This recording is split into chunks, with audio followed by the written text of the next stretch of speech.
విద్యకు పెద్దపీట వేస్తామని అన్నాం. ఎక్కడ మీ సిఎస్ఆర్ ఎక్కడ వచ్చినాయి? ఏ స్కూళ్ళలో ఇప్పటికీ ఇంకా టాయిలెట్స్ ప్రాబ్లం అక్కడే ఉన్నది.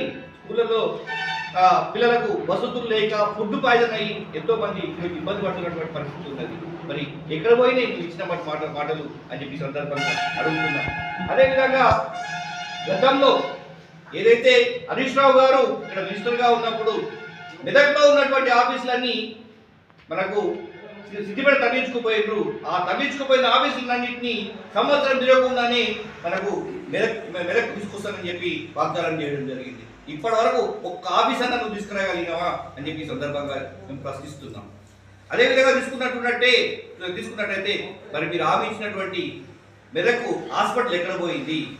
ఎందుకు ఈ రోజు వరకు మనం దాన్ని ముందుకు తీసుకుపోతలేరు అని చెప్పి అదేవిధంగా నేను చూసుకుంటూ పోయినట్టుంటే